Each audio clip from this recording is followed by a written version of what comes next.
Hello, my name is Stuart Gardner. I'm a great fan of science fiction, fantasy, and horror films from the silent era, from the birth of cinema, up through the 1960s or so. And this is what I call my Forrest J Ackerman Metropolis tribute frame. Metropolis is the great German expressionist film made by Fritz Lang, released in late or early 1927. Forrest J Ackerman, best known as the editor of Famous Monsters of Filmland magazine, was born in 1916. So he was 10 or 11 when the movie was released, and it obsessed him all of his life. It was his very favorite movie, and it's one of mine.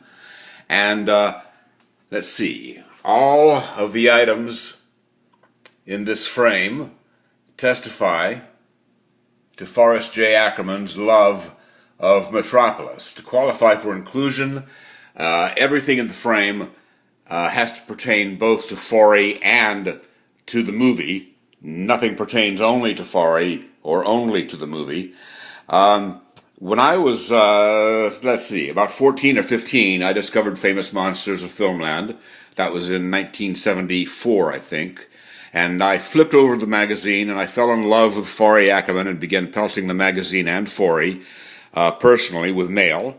And Forry began corresponding with me instantly. We were pen pals, which won't surprise anyone who knows anything about Forry Ackerman. And he printed my letters in Famous Monsters 127 and 130. He put my photograph in 150. And he did so many great things for me. He was really a Santa Claus in my life. Then he topped everything in 2000. He had even dedicated a book to me in 1997, Ackerman Anthology. But in 2000, he sent me two-way airfare. We had never met face-to-face because I had been living... I was a teenager in Georgia for most of those years, and Forry lived in Los Angeles. But we actually did meet in 1993 when I began attending conventions, and we met a few times between then and 2000. But in 2000, he actually had me out to the Ackerman Mansion as his guest for 9 days and nights. He sent me two-way airfare and treated me to the Cult Movies convention, at which he introduced me to people like Ray Bradbury, and it just goes on and on. Quite incredible, and an incredible experience. And at the convention, we saw the film together, and he signed this poster for me in his incredible handwriting. Stuart, we saw Metropolis. Note that his love for Metropolis is highlighted by turning the M into a heart. Stuart, we saw Metropolis together, 22nd October 2000, Ultima Futura Automaton, and Forrest J Ackerman.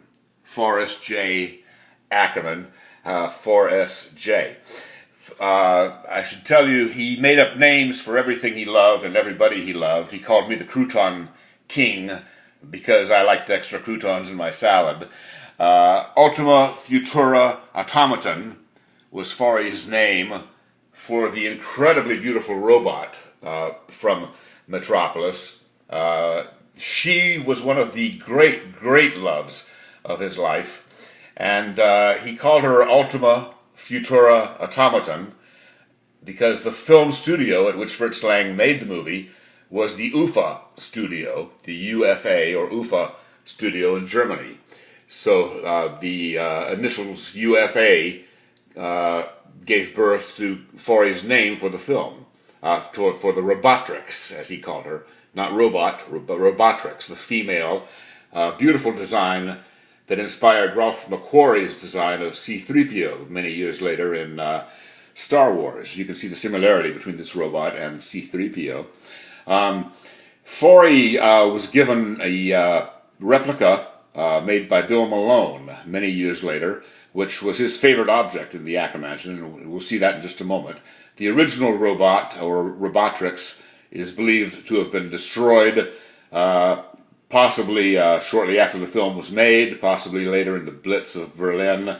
Its ultimate fate is unknown.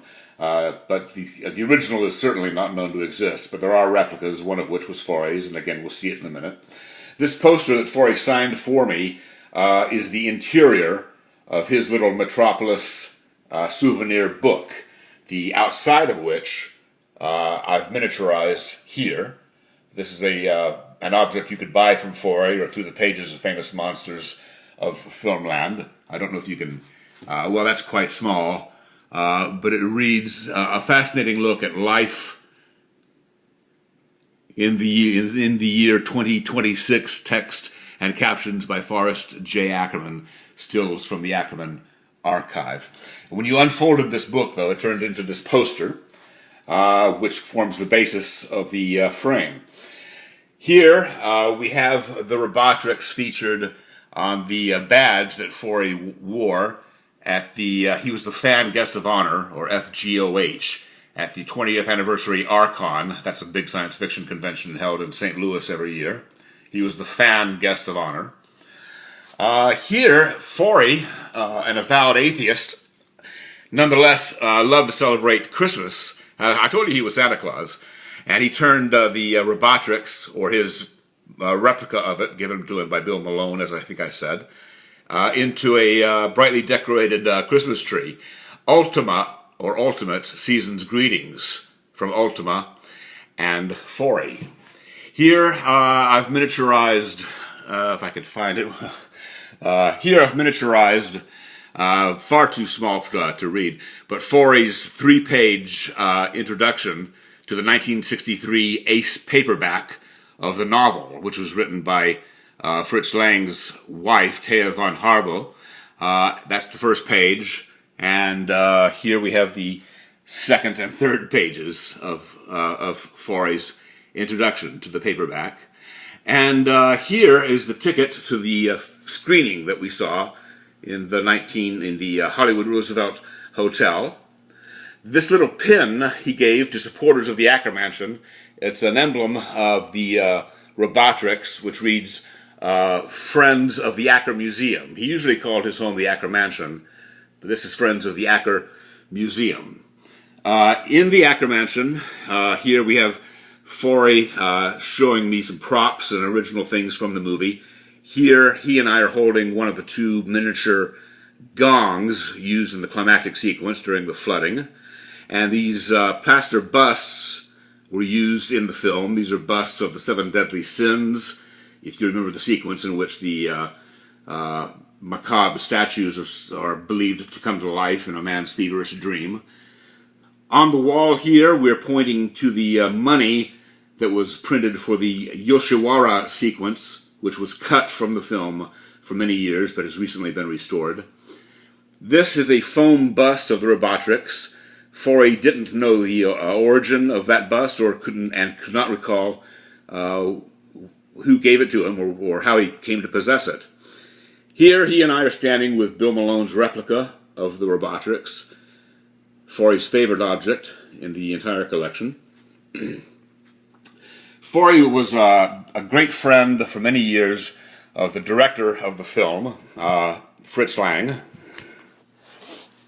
who honored Forry in his handwriting by calling Forrest J Ackerman, who is the only one upon whom the freedom of Metropolis is bestowed by the creator of Metropolis, Fritz Lang. You see, Lang had a great signature himself. And knowing that Lang was ill and frail, Forry offered to forward birthday greetings to the readers of Famous Monsters.